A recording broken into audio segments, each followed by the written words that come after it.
This is the Inside Maumee Athletics podcast, and I'm your host, Jeremy Schneider. Thanks for tuning in to our fourth episode. It's hard to believe the fall season is getting close to tournament time for many of our Maumee teams. Golf started its postseason this week. Girls tennis has its tournament draw this weekend. Boys and girls soccer and volleyball will do their tournament draws next weekend. And the football season is halfway over. Before we start looking too far ahead, though, let's take a look back at the highlights from last week and our Panthers Rewind. The Maumee boys soccer team improved to 11-0 with 3 big wins last week. In non-league action, they beat Bowser 11-3 and Salina 6-1. Blake Wagener had 4 goals and 3 assists. Mac Abderalzak had 2 goals and 3 assists. And Noah Preciado and Frankie Folger each had 2 goals in the win over Bowser. Frankie had 4 goals in the win over Salina, and Blake had 1 goal and 2 assists. The Panthers also moved to 5-0 in the Northern Buckeye Conference with an 11-0 win over Eastwood. Now check this out. Blake Wagener had a school record 7 goals and an assist. 7 goals. Also, Maumee has yet to give up a goal in the NBC. Wagener, by the way, is now second in Ohio with 30 goals and 71 points. The Panthers girls soccer team moved to 3-5-2 overall and 2-1-1 in the conference with a huge 2-1 win over Eastwood on the road. Evelyn Boyette scored 2 first-half goals to lift the Panthers to the win over the Eagles. Maumee, Eastwood, and Oak Harbor shared the NBC title last year, and hope is still alive for the Panthers this season. The Maumee football team lost for the second straight week, 28-15 at Eastwood. The Panthers held a 15-14 lead in the third quarter and showed definite signs of improvement from the previous week's loss to Oak Harbor. Cody Wolf scored twice, and Mays and Cohen Jones each had interceptions. Maumee is now 3-2 overall and 0-2 in the NBC. Maumee volleyball started last week with a 3-1 loss to NBC leading Lake, but they rallied for a 3-1 win over Rossford later in the week. After losing the first set, Maumee reeled off 3 straight set wins for the match victory. Autumn Draper had 15 kills and 4 blocks. Kennedy King had 7 kills and 5 blocks. Julia Kucher and Blake Wykowski each had 3 aces. Brooke also had 16 digs and 23 assists. Kirsten Green had 14 digs, and Kucher and Mia Mitchell had 10 each.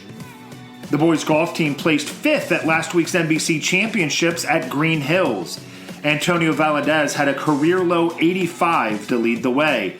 Zach Morris added an 88, and Jeremy Anderson-Wanell, J.J. Peace, and Mateo Valadez each had 92s. Congratulations to Antonio and Zach, who were both named second team All-NBC. Girls tennis improved to 10-3 overall with a 4-1 win over Springfield and a 3-2 win over Whitmer. The Panthers also lost to district powerhouse Bryan. Samantha Mavis and Kirsten Kraut each had single wins in the 2-team victories. The boys cross-country team placed 18th out of 24 teams at the Liberty Center Extravaganza last weekend. Junior Gabe Dario paced the Panthers with a finish in 18 minutes, 13.2 seconds. On the girls' side, Ariana Dugan ran to a 29th place finish out of 201 runners at the LC Extravaganza. The freshman came through in 21 minutes, 3.69 seconds. And that's a look at the last week in Panthers athletics.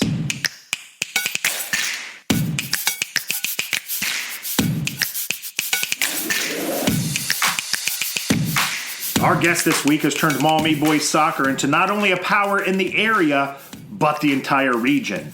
After advancing to the regional tournament last year, he has the Panthers off to an 11-0 start and a 5-0 mark in the NBC. The Panthers are closing in on another NBC title and district title. Can they make it even further this year? We'll find out next. This is our conversation with Maumee boys soccer coach Chad Kain.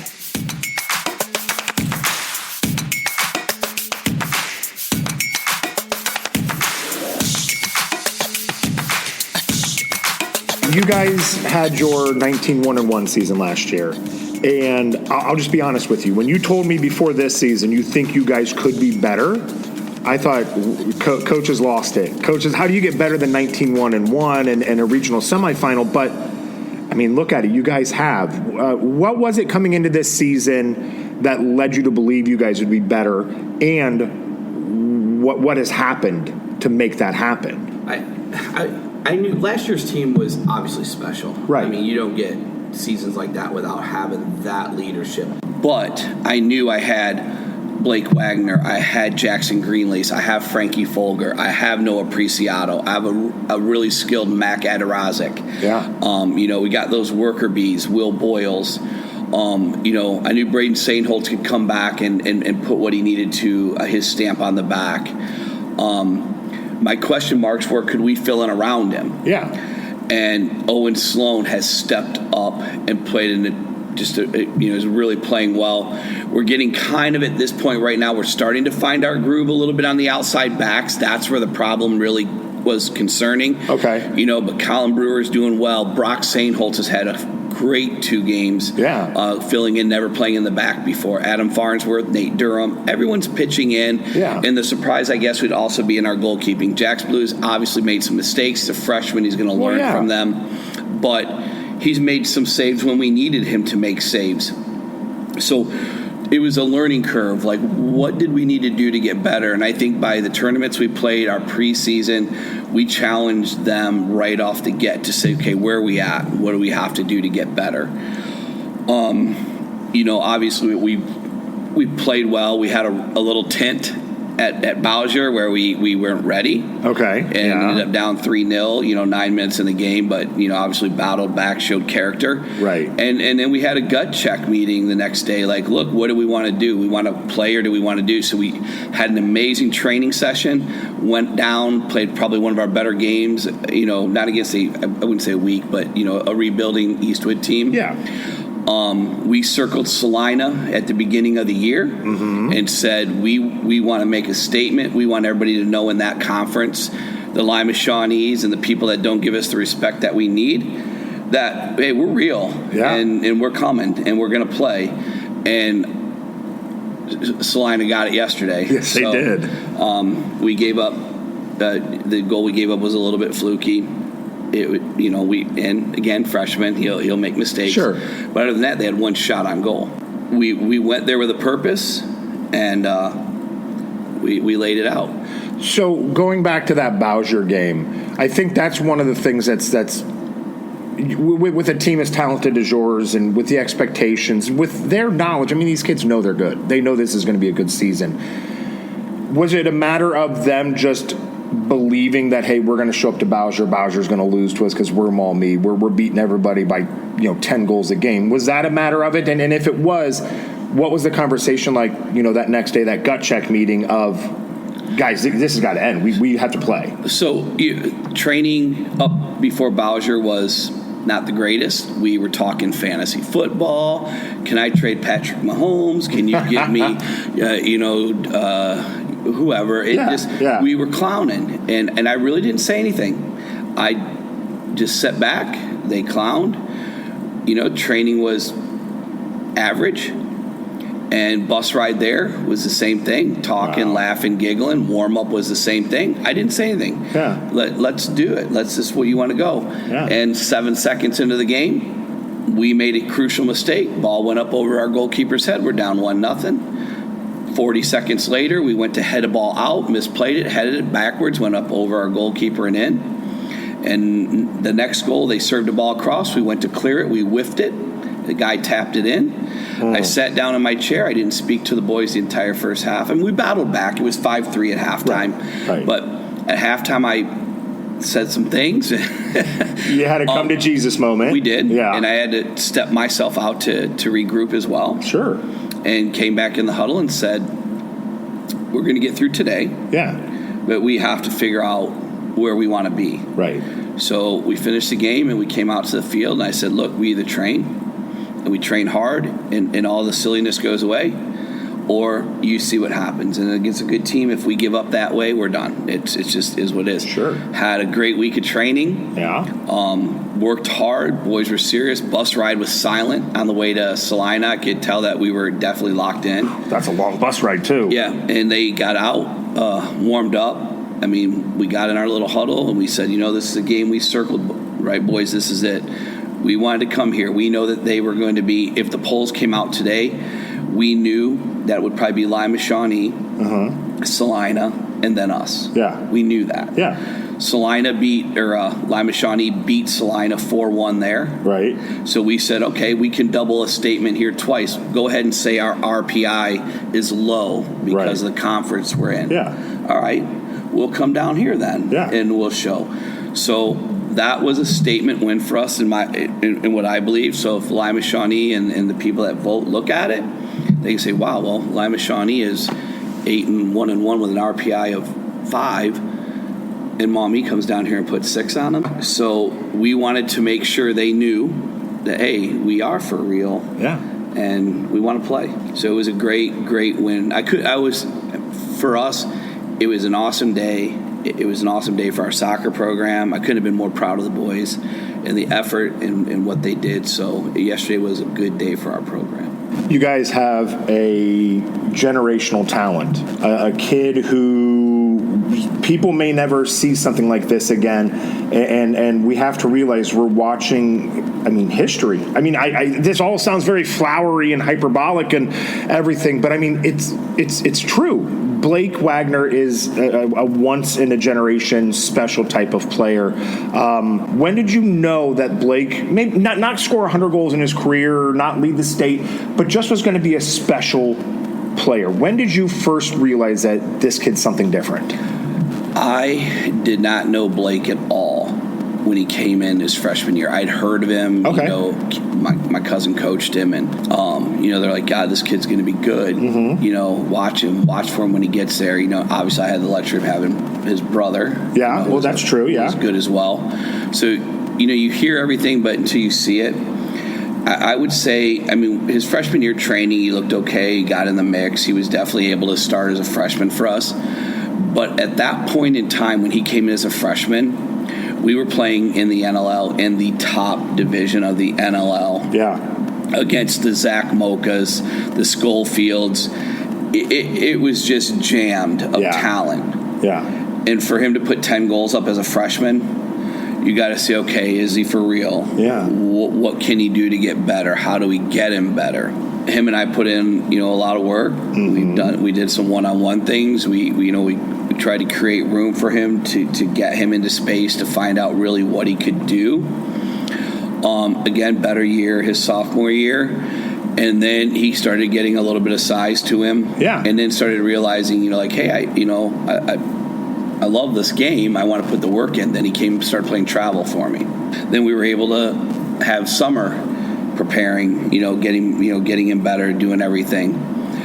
I always thought that he had it in him, but it was like, what was really going to bring it out of him? And then you just saw he said, I'm going to break every record, including my brother's. And that was a little friendly. We've talked about this between him and, Braden and Blake.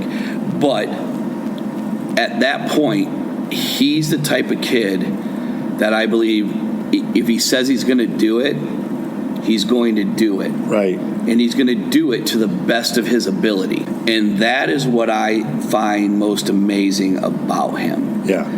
And so for him to have 112 goals right now, obviously he's going to break 115. Oh, yeah. Wouldn't surprise me if he's at 125 by the end of the year. He has set the records here. I played here.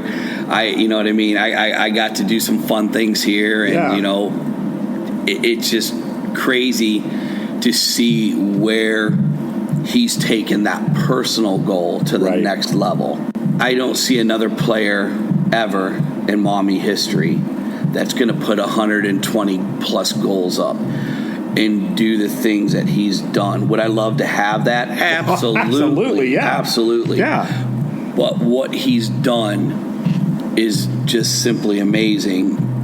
But it's done because he works so hard. Mm-hmm. This isn't like he just goes out and the ball finds his foot and he's there to bang in rebounds. Right. He's creating things on his own.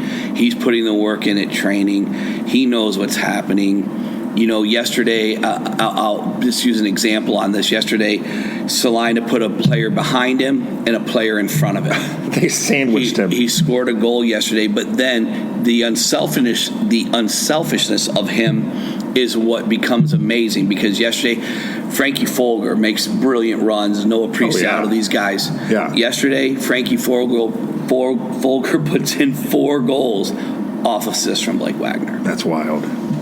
So that part of the game is even grown too, where he's now finding his teammates. Yeah. So think about a kid here who is being double teamed, maybe triple teamed, still has 31 goals, and is finding his teammates and making everyone around them better. And that is what I love about Blake. Everything that I send to a college coach doesn't say, yeah, can he score goals? Absolutely. Is he a great soccer player? Absolutely. But you know what he is more than that? He's a great young man. Yeah.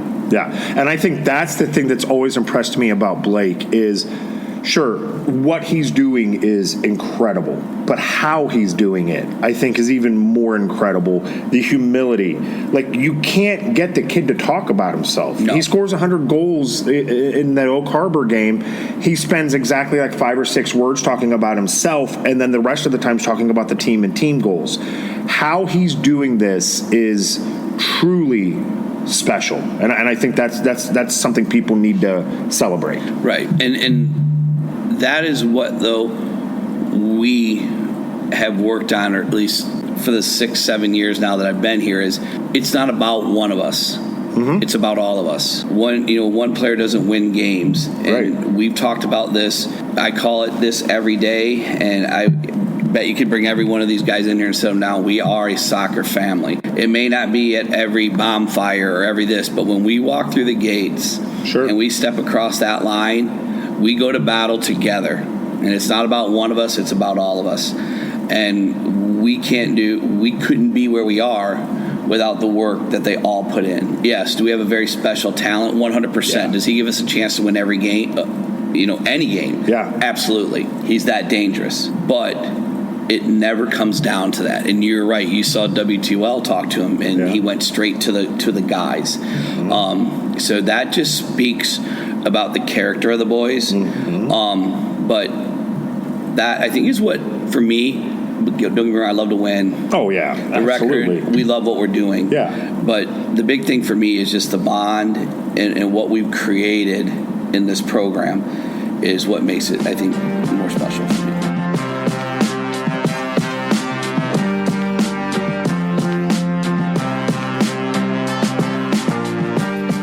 The Mirror newspaper has been a supporter of IMA from the very beginning.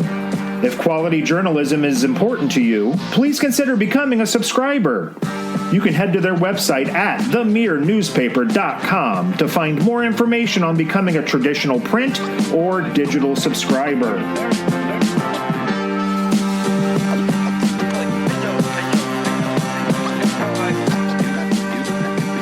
So it's very true. Anybody with 2 sets of eyes can see that Blake Wagener is an incredible player. But you're right, he can't do it by himself. There's no one player that could win all these games and do all this by himself. You need the Frankies, you need the Noahs, you need all of these other kids. So talk about them being able to step up into their roles and, they're truly playing vital pieces to what you guys are doing right now. 100%. Frankie has picked up a huge gap in goal scoring where Austin Dwyer left. And he's made that. And, playing off Blake, getting it there is obviously allowing Frankie to excel. And he's doing what he needs to do. He scored the first 4 goals yesterday. Took the team under the wing. They were good passes, good movement, but he took it away. And when he's struggling, you got to deal with Noah Preciado coming off the left side, who's had multiple hat tricks. We have, I always call Will is like our little kind of like worker bunny. He's that kid doing the dirty work. Sure. Every team needs one of those. Yep, and he does his thing out there, and But yeah, Frankie and Noah pick up the slack. Jackson Greenlease has thrown some goals in, but he's even now taken on a new role. He's had to drop back into our holding mid, so he's doing that. I've got to mark the team's best guy. Yesterday was amazing, absolutely amazing the way Jackson Greenlease played. Yeah. I couldn't give him enough props for the way he played yesterday. Obviously, Frankie, 4 goals, exceptional. Yeah. But Noah, the creation he does, everything he does, and then the surprise of everything has been Matt Adorazek. Yes. Yeah. He's a great player on the ball. Got great vision, finds where the ball needs to go. Prime example yesterday on Blake's goal. Mac was 1v1 with the keeper. Keeper came out, defender came over. Instead of just shooting it, which he could have and scored, dished the ball across, Blake tapped the ball in the goal. Just the unselfishness of it, but what an addition he's been. Being able to be here full time and really put his minutes in. So they're all, that's what I say, it's a team effort. Yeah, we have a Blake Wagener. Yeah. But the one thing is this, take Blake Wagener and go ahead and put 2 or 3 guys on him. Now you're really in trouble because now you got to deal with Mac, Frankie, Noah. That is the one thing, like, a lot of teams think, like, well, if we shut Blake down, he's got 30 goals. Yeah, but Frankie has 18, Noah has 16, Mac has 9. You pick your poison here, boys. What are you going to do? What are you going to do? We're going to come at you one way or the other. That is, I mean, yes, they all come up. And at the end of the day, the guys who never get any credit are the 4 guys that are in the back defending. I think Blake did hit the nail on the head when he said Braden Sainholtz is probably the most underrated center back in the entire league. And I believe that. Wow. He is by far our anchor. He's a senior. He knows the game. Yeah. He keeps it where it needs to be. He keeps it in check. He goes under the radar because he doesn't get all that publicity because he's sitting in the back. Sure. But without Braden Sainholtz, that engine falls apart back there. Right. You've got a bunch of freshmen back there, a bunch of new faces back there.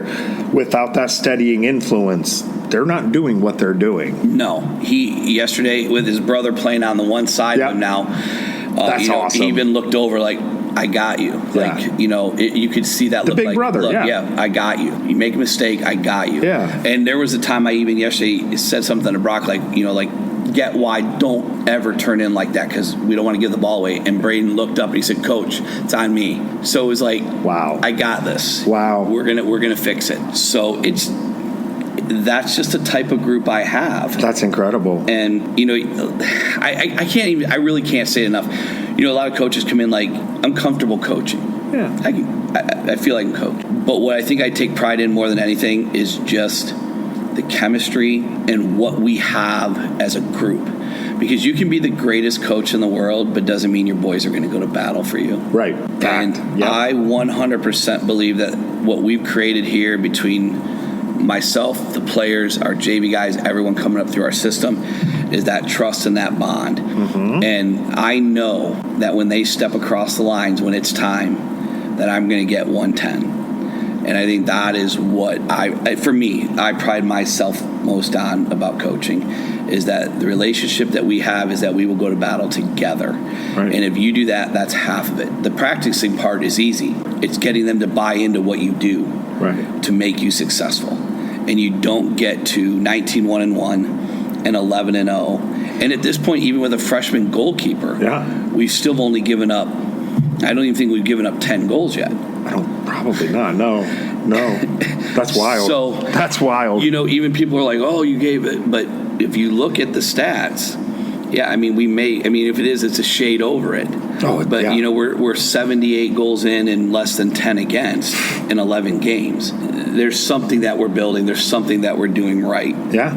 And that is where it's at. And we're going to, like I said, we're going to be a fun group. So I'm not going to say mark my word on this, but I will say NBC championship is that we want that. Yes, absolutely. And we know October 2nd, that's another game that's circled that we're going to Lake and we're going out.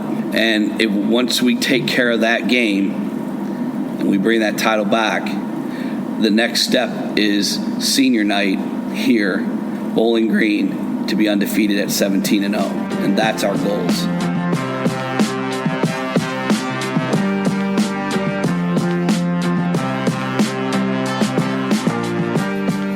We're extremely lucky to have the pride of the Panthers helping us make memories for our students. There aren't many communities or schools who have a group of talented photographers at almost all of our kids' events and games. You can follow them on Facebook by searching Pride of the Panthers.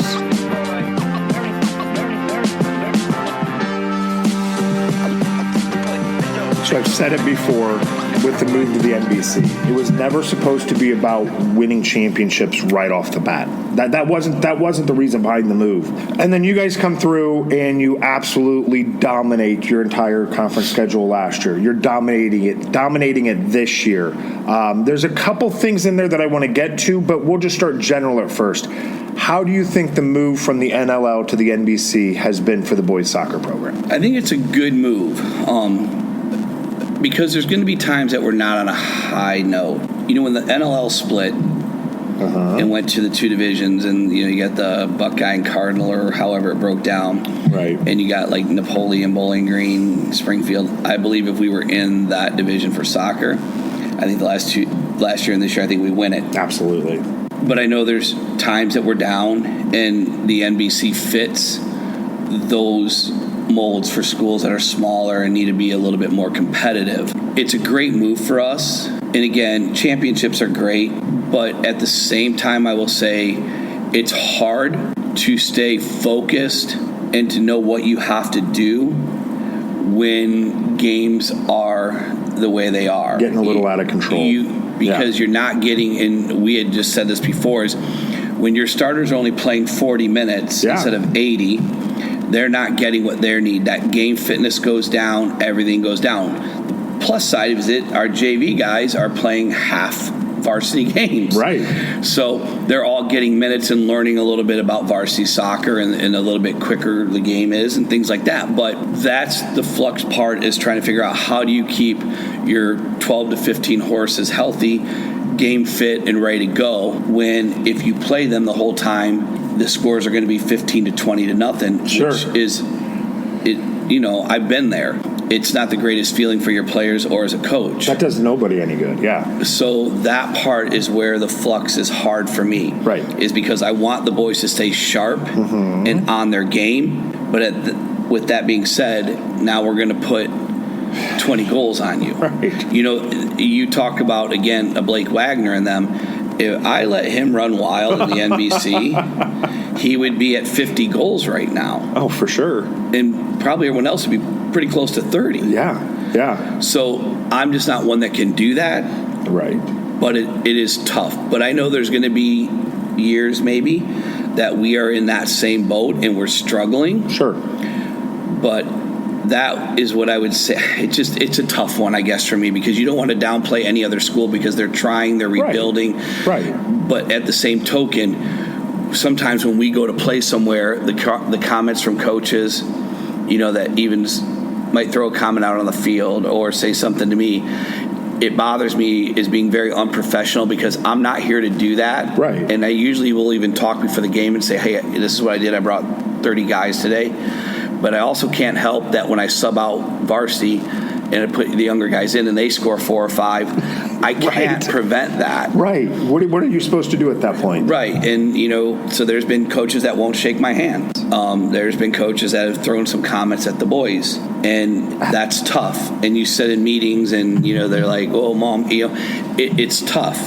And I've been on both sides of the stick because I've sat in NLL meetings and heard guys, say like, oh, Mommy, like these players, they don't deserve whatever first team. But I don't have, just because we're 0-8 in the NL didn't mean that we don't have good players. Sure. Absolutely. And I agree, there's players in the NBC that could be on an 0-10 team, but it doesn't mean that every player in your team is a bad player or doesn't deserve league honors. Right. But when you come in and poke the bear as in saying, well, Mom, you could have this, so what, we're going to put 7 of them on first team? Look, if 7 of them deserve it, then 7 of them be there. Yeah. So there's some things like that get a little bit. You have to stay, I don't know how to say this, but you have to stay calm. You have to stay in the moment. Sure. Of saying, hey, how do you protect your players and what they're doing? But I'd say that's the hardest part is just, I understand it. I get it because we've been there.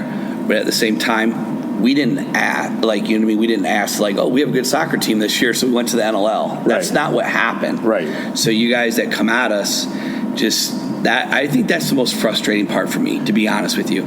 It's not so much the championships. Do we love to win them? Absolutely. But it's definitely not the most important thing. Well, and it's like we talked about this before. What are you supposed to do? Are you supposed to sacrifice the preparation of your team, getting them ready for a tournament run, making sure they're getting everything that they signed up for out of it? Because sure, those other coaches can talk about their players and what they're getting out of it, but you've got your players and you have a responsibility to them. So are you supposed to just leave them and sacrifice them so the other teams don't get their feelings hurt? That's ridiculous. And that's kind of what happened like at Eastwood. I knew their coach, so I actually talked with him before the game. I said, look, we play you guys on today, Wednesday. We're at Salina on Saturday. My guys got to go. Yeah.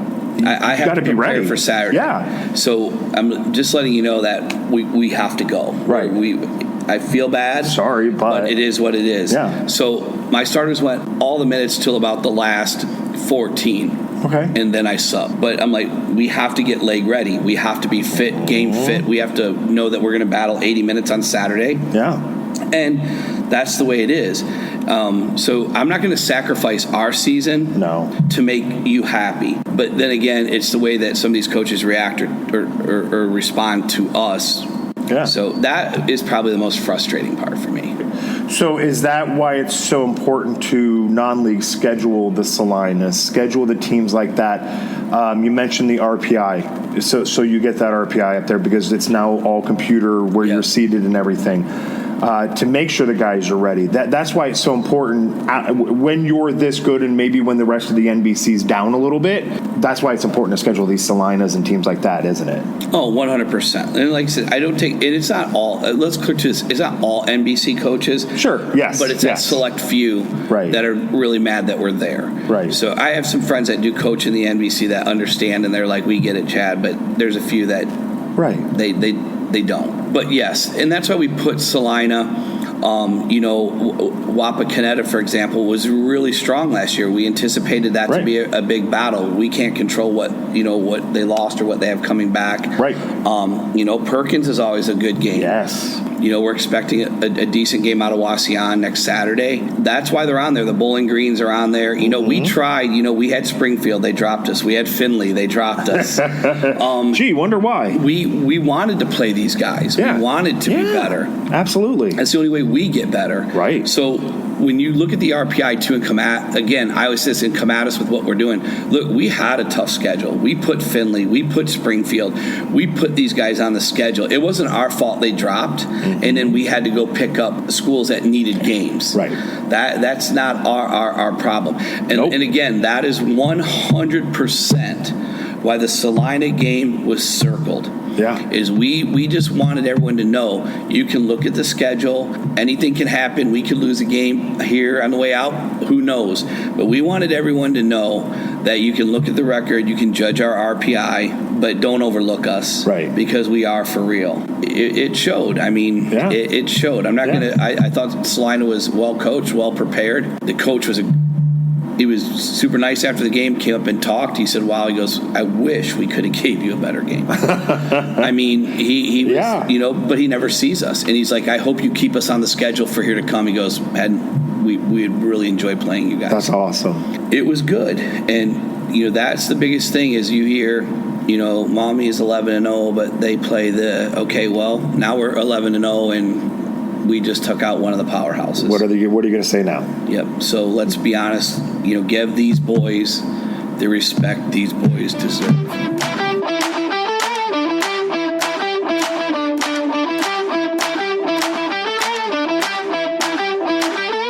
So again, I've said it the last 2 weeks because I didn't know how I was going to work with Evan, but this is probably my favorite part of the interview is the desert island thing because I never know what I'm going to get from you guys.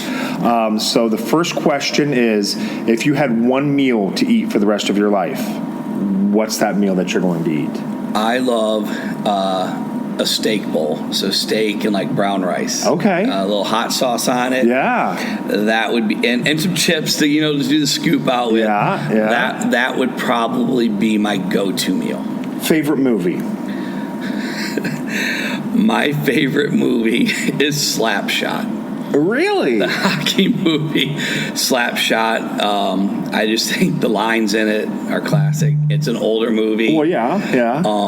but I remember I was a big Toledo Gold Digger fan. Oh, yeah. My parents took me to the Gold Digger games, and my boys play hockey, so I've always been into the hockey thing, traveling around doing hockey, and that was a movie that came up, and it is kind of a go-to. If I need a good laugh, yeah, it's a classic. I go to the movie Slapshot. For sure. What's that? It's Paul Newman's in it, and then they've got the twins, the Hanson brothers. Who are, again, Toledo boys, played hockey here in Toledo. Did they really? Yes, a couple of them played back in the Gold Digger days, in that, yes. That's so incredible. The Hansons have been here in Toledo. That's awesome. Toledo's a great hockey town, man. It Toledo's is 100%, fantastic. and they're doing all these things like that's why I said I'm in it. I mean, I love soccer. Don't get me wrong. Oh, but absolutely. Hockey's our go-to. My boys go to a lot of Red Wing stuff. We go to some, we go to walleye games, and then I'm sure if you've heard about that whole semi-pro, the Toledo Mobsters. Both of my boys play on that. Oh, do they? Yeah. Okay. So it's we're kind of like hockey oriented. If it's not a soccer game, it's a hockey game for us. Okay. I learned something new. Well, more than something, but I learned. Yes. Chad Kain, hockey guy. Yes, I do love hockey. I love it. That's awesome.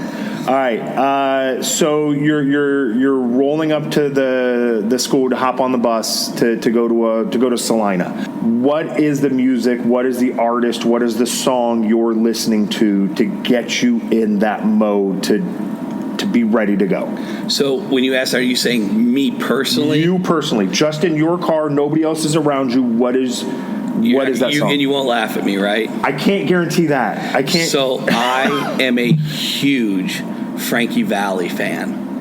Oh, and I listen to Frankie Valli if I'm driving to a game, sitting outside, having whatever. It is on my speaker. It is in the playlist. I am a huge Frankie Valli fan. If this was a video podcast, I think people would see my jaw like absolutely on the floor. That's completely out of left field. Yes, I was going to get to see him. My wife was going to take me for my birthday a couple years ago. He got sick, and they canceled the concert. I am an absolute Frankie Valli fan. I could listen to his music. My wife took me to the Stranahan there to see. Yes. I always forget the name. Jersey Boys? Jersey Boys. Yeah. I watch it on Netflix. Yeah. I'll go back. But, yeah, if I could go to a jukebox and the first song that I play in there is Frankie Valli. It's going to be Frankie Valli. Yes. And That's the boys incredible. will tell you. Oh, they know. They know. They know? Okay. Yes. Okay. Not everybody would ever imagine, but that is my go-to. I don't know if you golf or not, but this is just, again, a hypothetical. If you're in a golf foursome, who are the other three people, famous, not famous, whatever, who are the other three people that are making up the foursome with you? Funny, I saw this question on Cam. Yeah. So I would love to golf. I mean, just because of watching him and being able to, I think I would love to golf with Tiger Woods. He would definitely be one of mine. Okay, yeah. Just because of who he is. Yeah. I would love to golf with Tom Brady. Oh, okay. Because I'm a the Michigan GOAT. fan. I would love to golf with him. And to be honest, I think I would choose Alex Morgan from the women's national team because I think she is a definite icon, and what she did for women's soccer is amazing. So I think that would be a fabulous foursome to talk with and just get to spend 4 hours with on a golf course. Great answers. All right, last one here. Favorite book? What's a book that maybe you read that kind of changed things for you? And I know as an adult and busy schedules and stuff, it's tough to read a book. But do you want to know what? To be honest, I don't do much reading, honestly. Like, more of it is for me if I'm on a downtime, I'm on the TV. But one book that I did read, cover to cover, is Grapes of Wrath. Wow. We're going classic Steinbeck. That is the only book that I've ever read cover to cover. Really? My wife reads a little bit. Yeah. But my attention span, I think I can't do it. You know what I mean? Like, I'm one of those that my brain is constantly going, and so for me to do that, I get frustrated. Yeah. Or I'm thinking about, what do I got to do Saturday? We have a game, or what do we do here? Winter, I got to get training. Right. But the one book that I have read cover to cover is Grapes of Wrath. Well, Chad, thank you very much for sitting down with us. This has been a fantastic talk. I would say good luck the rest of the season, but I'm not sure you need my luck, but I'll say it anyways. Good luck the rest of this season, and I can't wait to see where this season ends up for you guys. Awesome. I really appreciate you doing this. I think this is an awesome thing that you're doing for the Maumee Athletic program, so thank you.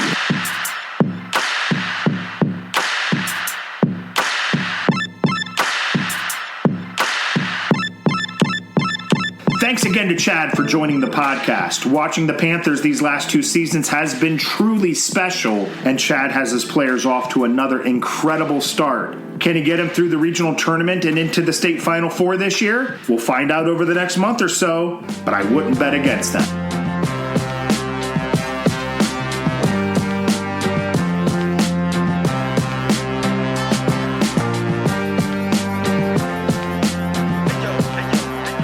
Thank you to the Maumee Athletic Boosters for their continued support of the IMA podcast and website.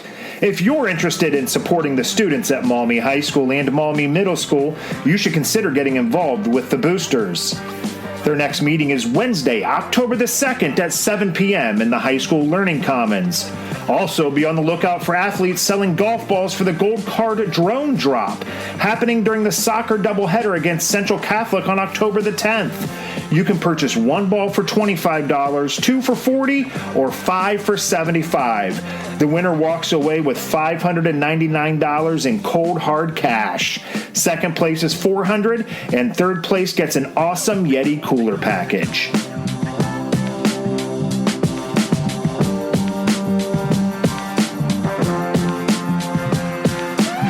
Before we sign off this week, let's take a few minutes to look at some of the games and events coming up in Panthers athletics. Good luck to the golf team as they begin the sectional tournament on Wednesday. They play at Stone Ridge and Bowling Green in the Division I tournament. Also on Wednesday, the girls' tennis team hosts Northview at Shadow Valley. That match is scheduled to start at 4:30. On Thursday, the volleyball team heads to Genoa in the Northern Buckeye Conference. JV starts at 5:30, varsity at 7. Maumee won the first meeting this season 3-0. The football team tries to break its 2-game losing streak on Friday when the Panthers travel to Lake for an NBC matchup. The Flyers are now 2-3 overall and 0-2 in the conference after last week's 55-28 loss at Genoa. Kickoff this Friday is scheduled for 7 p.m. in Millbury. The girls' tennis team is at Oak Harbor on Saturday morning for the NBC tournament. Meanwhile, the boys and girls soccer teams are at Wauseon. The volleyball team is on the road Monday for a huge non-conference matchup at Archbald. Varsity is scheduled to start at 7. The Panthers are back in action Tuesday, hosting Oak Harbor in the NBC. Also on Tuesday, the cross-country teams are in Oak Harbor for the NBC Jamboree. And that's a look at the next week in Panthers athletics.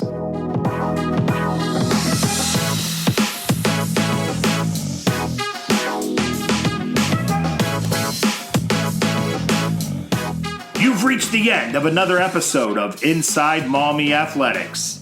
Many thanks again to Chad Kain for taking time out of his busy schedule and joining us. Good luck to the Panthers the rest of the season.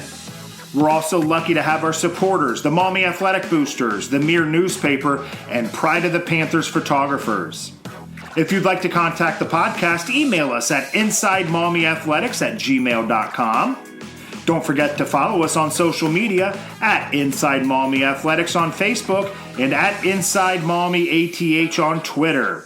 Until next week, thanks for listening.